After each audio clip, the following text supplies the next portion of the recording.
Hello, this is gonna be a guide to how I make sprites for me and Roshi's mod for Daggerfall Unity. Of course, you can use it for other stuff, but this is primarily what it's for. Um, First off, you're gonna need a couple of tools. The probably most important one is I use Invoke Community Edition. This is the AI that I use. Um, it is I use this primarily because it's of the UI. The UI is nice. As you can see, it's very clean and has all the features that I need. Other than this, the next most important one is probably paint.net. You can use Photoshop or other image editing tools, but this is the one I know the shortcuts for and the one I have success with. The website looks super suspicious, but it's a good app. Um, the next one is AIEs, where we use this tool to remove backgrounds from our images, because when we generate in the AI, they will need a background, but when we want the sprite, we do not want a background. So this one just crops it out. You can do this in paint.net as well, but this one is just a little bit quicker and it's less aggressive and more consistent in my opinion. Next up, we need the pixelated Excel model for our AI. We use this one for generating. So of course you can use something else, but if you are using this guide as a way to help us make finish our mod, then you need to use this one because we want, as much as possible, we want a consistent art style. The last tool, big tool that we use is ChatGPT. Um, I have paid for it, which is why how I can use it. But of course, you can just make the prompts yourself if you don't want to pay for it. If you pay for it, we have this instruction here for ChatGPTs, which tells it how to act. So you can just put that in here into add instructions, and that way you can just upload a picture to it, and it'll do a prompt depending on whether it's a portrait or a full body depiction. If you do not want to pay for it, you can just use these prompts and then just add all the stuff like that describes the character. But these ones are the basic ones that we need in everyone or in every single generation. For sprite generation or the full body depictions, we need pixel art, anime style, medieval inspired design, white background of full body depiction, just to make sure it does it in the style we want and it doesn't try to change the background. Uh, but for portraits, it's basically the same, except you need to have close-up portrait of and whatever it is you're generating, and then also looking at viewer, and of course no full body depiction because it's a portrait. Um, yes, so for me or whoever else uses ChatGPT, you just upload the picture and it'll generate a prompt that you can just copy over into your positive prompts, put here, and then add whatever you think is necessary or whatever you want to change. Um, we have a negative prompt that I don't really touch unless there's something specific that it's doing that I don't want it to do. Like if it's generating armor on someone who doesn't have armor on, I'll put in no armor down here. But in general, we just leave this alone because it's just a basic don't fuck up stuff prompt.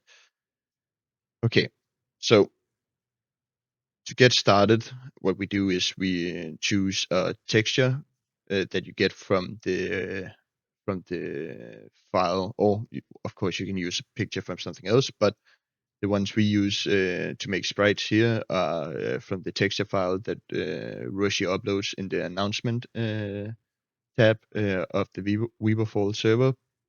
But I will not show you that because that will definitely get this video taken down if I open that tab. But download that and you'll get the texture folder, which is this one. The way I choose one is I go in here and I sort by date and then ascending, because that way you get to the ones that haven't been touched in a long time. So that's the ones that are most likely to not have been made by someone else recently. Otherwise, you can go into the server and just search the name like 184 and then whatever the name of the file is and see if someone has made it recently. This time I'll take this guy. The first thing we do is we open it up in Paint and then I click S 4 times, but you can also just click out here and you'll get the magic wand, and I'll select the background and then of course the bucket, which shortcuts to F, and then I'm putting a white background. This is of course because we need the white background for the AI, otherwise it gets super confused. After this, I save it as under the name it already has in my work in progress folder, which is a mess. Sorry about that, but yep. Then I go into ChatGPT. I open up the work in progress folder and I find the picture. It'll, as I said, my folder is a mess. So I'll just have to scroll through and I give it here, let it upload and then send it. And while it's making the prompt, I go in here and I choose the right one, and I I go take this picture and put in here. It'll go in under assets. This is where sometimes my AI fucks me over, but I use add as raster layer resize. That way it resizes to a proper amount of pixels, and you'll get it in here. In here you can do in paint, where you can tell it to only generate on some specific part of the picture, but we're not going to do that now. That's only if we're going to change something later. After this, I go back to ChatGPT, take the prompt and copy it, and then put it in the positives. Just make sure. And then it's a good idea to just read it through and check that everything is as it should be, because sometimes it fucks up and thinks something is something other than it actually is. But this looks fine to me. So now I had this picture added as a raster layer, and I'll go here and I'll start off by just generating one singular image, just to make sure that it generates properly and the stuff it generates isn't fucked up. Of course, I accidentally clicked it twice, but we'll see here. And don't mind that earlier project.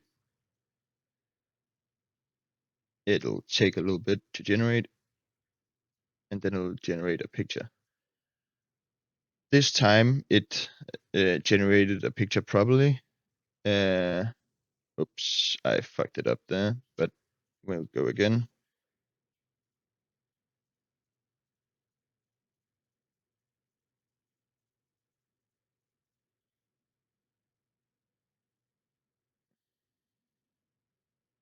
This time it generated a proper picture. You can see it's given it some, it's gone pixel art. But sometimes I'll have the issue where it'll generate this picture, but not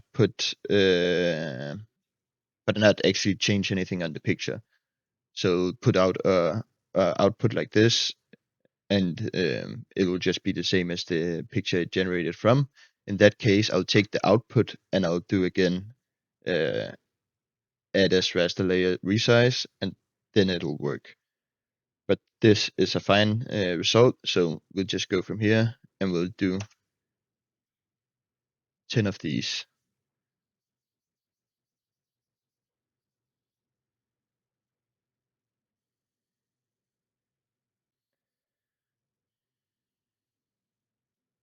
All right, so now it's finished generating our pictures.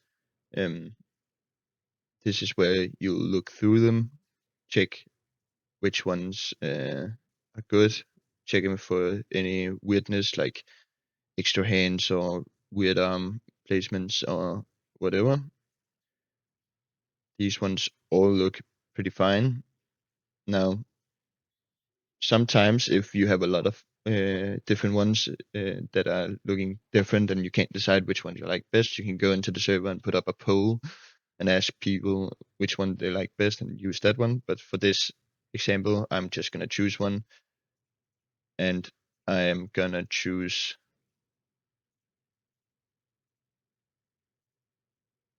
this one, I think. So in this case, I just favorite it so it's easy to find, and I'll download the image, put it in work in progress, and I'll find the old reference image.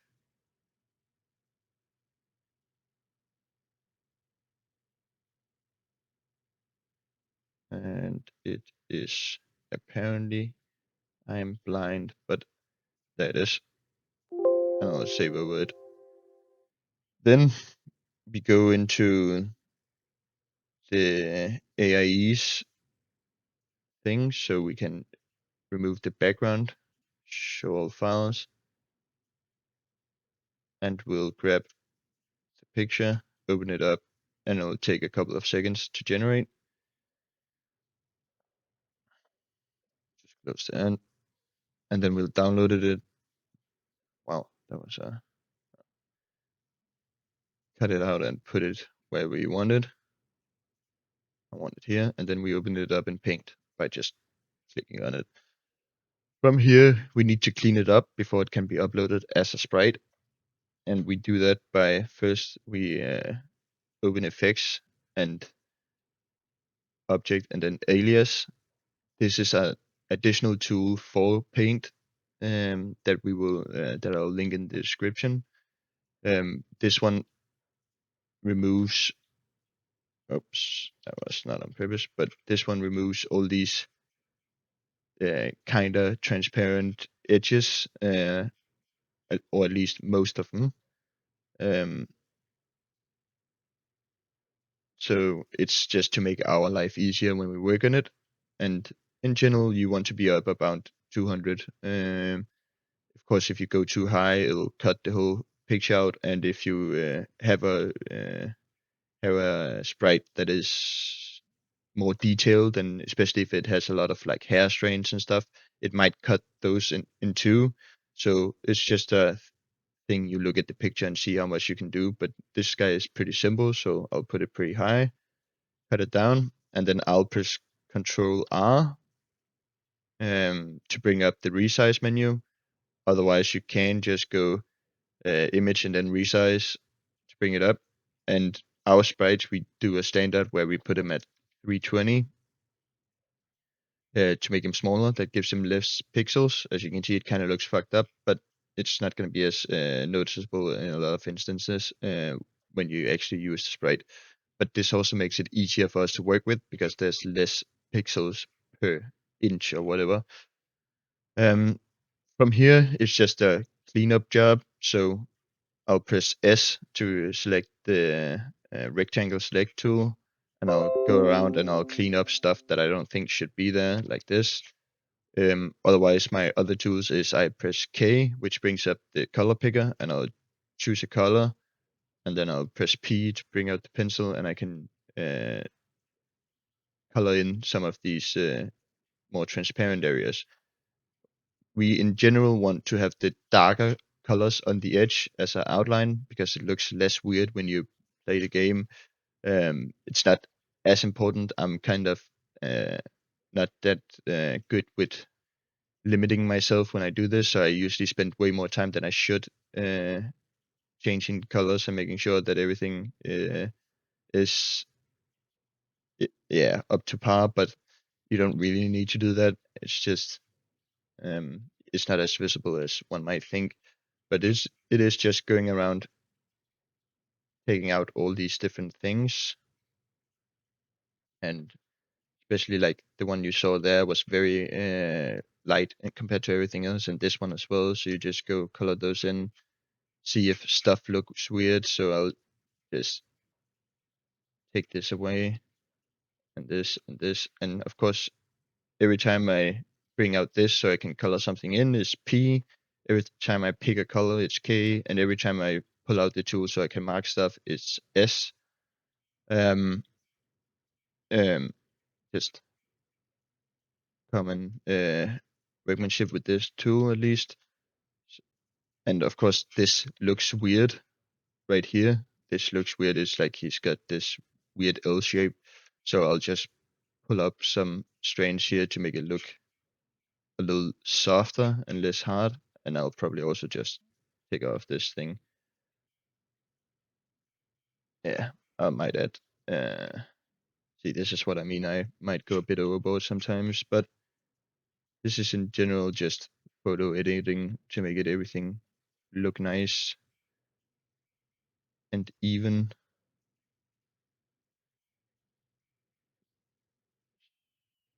Mhm. Of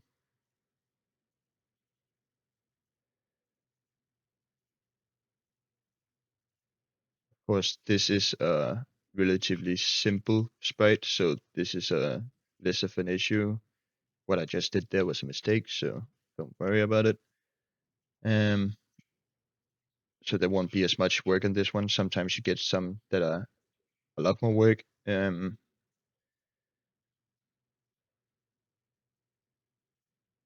This, of course, you can also select some part and then copy it with Control C and then paste it with Control V and move it around.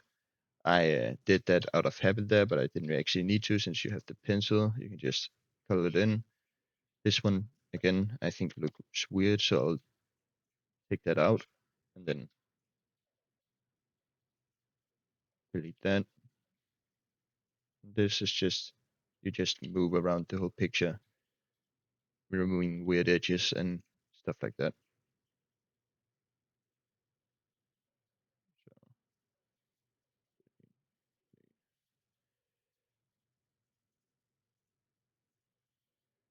Um,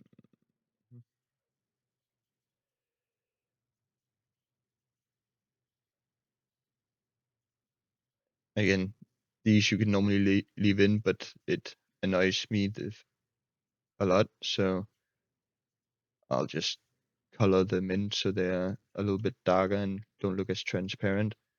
Probably won't make a difference for the actual sprite when you're in game, but I like to do it, so um, no matter what Rashi tells me. Mhm.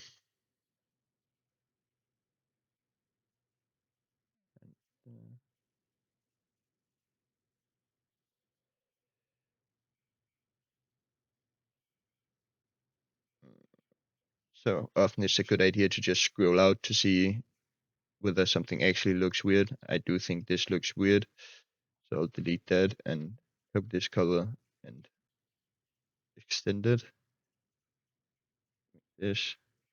I also think this looks weird, so I'll probably do like this and then delete these two, something like that. Probably just delete this. Yeah.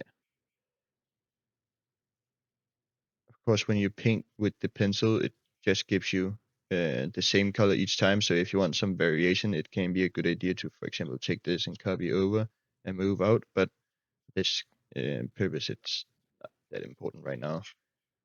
Um,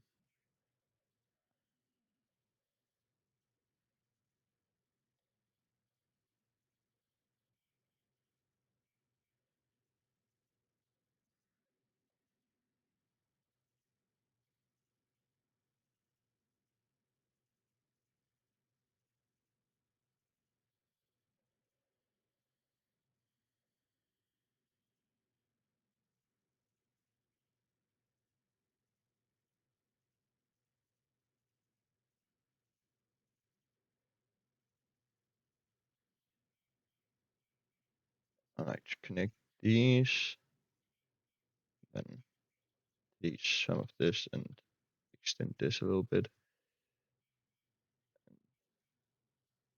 I will delete this, and this.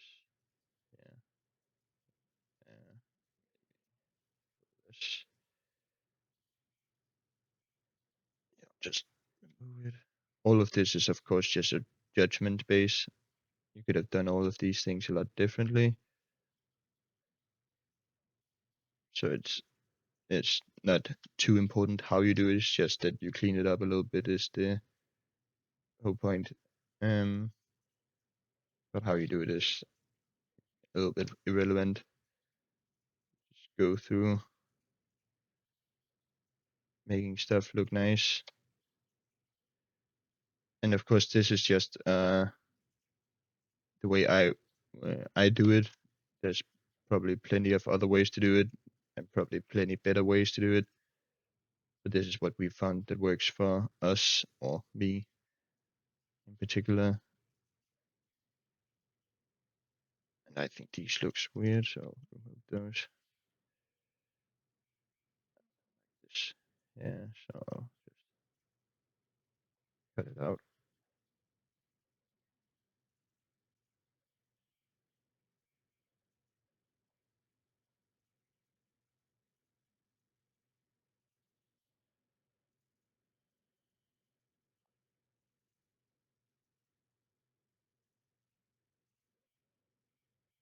There we go. That is the whole figure. Now, because we want the sprites to be standing on the floor, we'll take and mark the whole thing and press M to select this tool.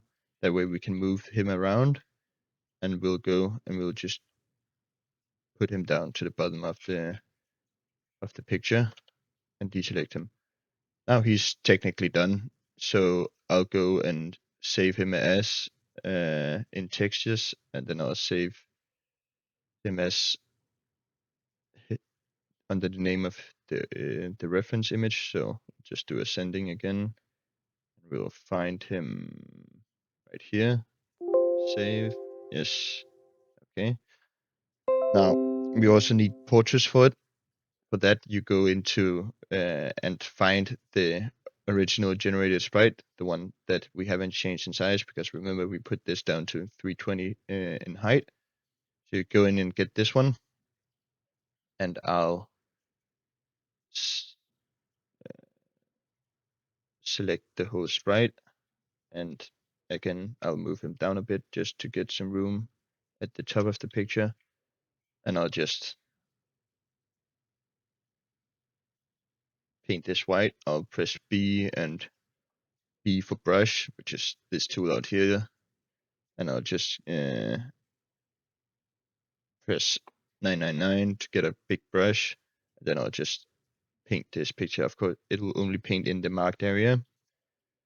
Then after this, I'll go press S for the square selection tool and press here where it says any size, change it to fixed ratio, and make sure the ratios are the same. So you'll go 400, 400 is what I typically do, but you can do 500, 500 or 520, 520 or whatever you want, just as long as they're the same numbers.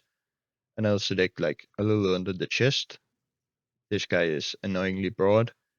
So he'll probably get a bit more of his figure. Otherwise, if you cannot get it to fit without taking half the character, then you can go in and you can cut off some of his arm. You can basically just go and say, take the brush and make it 25, and then paint it over, or you can take the lasso selection tool and you can cut out the arm, and you can put it on a new layer. Oops. And then you can just move it in and delete the rest, so you make him smaller. So you can make it so it fits, or you can change arm positioning or whatever. But for our purposes, I think he is fine just the way he is. So I'll copy this over. I'll make a new one, and you just press OK, and you paste him in. Then you get this picture, and I'll save him in my work in progress folder under this name, but I'll just add portrait and save.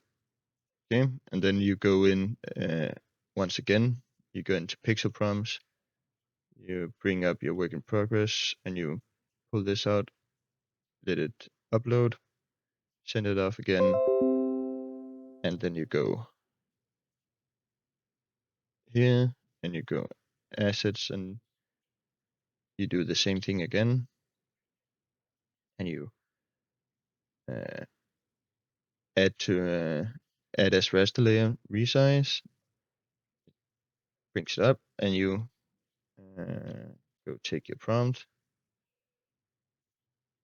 copy, and then you go again. I like to just do one at the start to make sure it generates properly. Of course, boobies again. I'm sorry about that, but fine. This way, when we do this picture, we'll get a much higher definition picture with more pixels in it. You can see this time it didn't actually, if I'm not completely mistaken, it didn't actually um, change anything about the picture, so it fucked up. I'll then go here and I'll do add the new generation as raster layer resize. One thing I've forgotten to explain about both is if when you want to make changes to or when you generate a picture, you can change this denoising strength depending on how much freestyling you want the AI to do. So if I put this super high, you can see here, and generate a picture, it'll change a lot. Whereas if I put the strength down, it'll change not as much. For portraits, it's you more want it to be down around 5. The general points you want it to be within is between 5 and 7. 7 is a lot. It'll change a lot, and above 7 it'll change too much typically. But for portraits, I typically put it at 5 or 5.5 so that we keep the same feel as the sprite picture. You can see when I put the strength down, the picture is way more consistent with what our original picture was. For our portraits, I don't typically generate too many because this one looks fine, for example, and it just needs to look like the old sprite, which, I mean, it does, right? So I take this and I'll download the image and I'll just save it there. And we'll go in work in progress, go to the button, open it up, which was a mistake, but we need to, of course, go in and remove the background first. So there we go. Open that up. Wait for it to finish removing the background. Then you downloaded it. I just to keep some structure, I always paste it into my work in progress folder and then open it up. Here it's pretty much the same. We go into object alias and we choose a number here. I'll choose again like 240 something. Just run it through and then open resize, which was, remember, Control R. This time I'll resize for by 25%, or not by, but to 25% of the original size, just because that makes it easier to work with. And then it's of course just cleaning it up again. You need to put your rectangle select back to any size, so you can select these here, and then just go around cutting stuff off and fixing it up.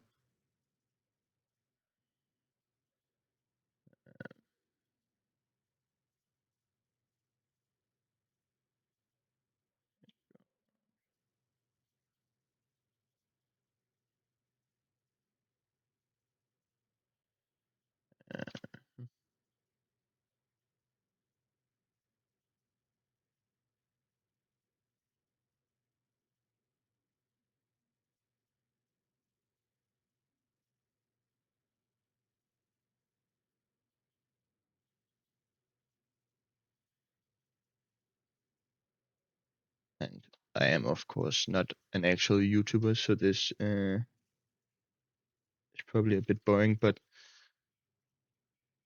gotta suffer to learn, right? And just, oops, that color doesn't look great there. Just give it something different.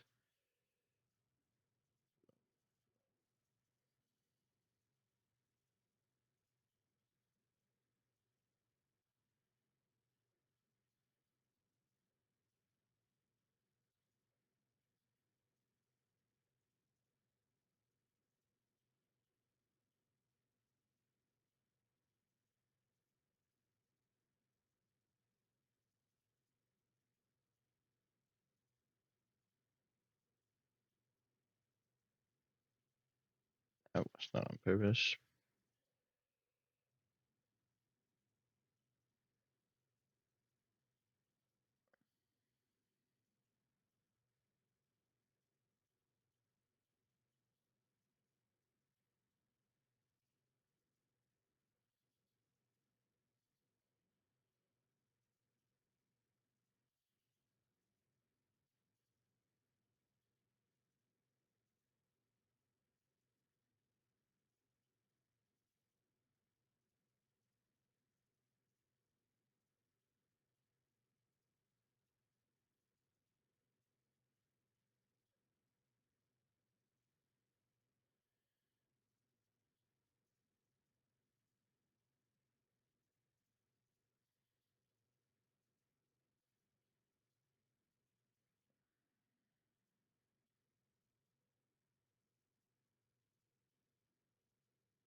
And there we go. He looks fine. And then I'll just resize it back to 10 by 24 or 1024 by 1024. You can just by absolute maintain aspect ratio and press OK. And then this is actually the finished portrait. So I'll save this, save as, and you go into textures again, and you open this CRFRIC or whatever it is, and you find the picture that it matches the one you just made. It's this one, and you save it. There we go. Now we've made a sprite and a portrait. So if you're using this to help us with our modding adventures, then you'll go into your creation progress channel. Mine is this one, Pixel NPC Sprites, and you'll paste in the picture. So you'll go here, and then you'll take the textures, and you'll just this time sort by descending, because then you get to the newest ones, and you just take the picture, move in here, and then you take the name that it's called, type it in, and send it off. Of course, you can just download it from here and make changes to it at a later date if you want to. And again, you do the same, but with the portrait. So take this, put in, and you actually can just go and copy this, put it in, and then you add the number that it says right here, just to make it easy for us to find where it needs to go when we compile the whole mod. And there you go. Now you've made a sprite and a portrait. That is the workflow that we use. I hope this helps, and goodbye.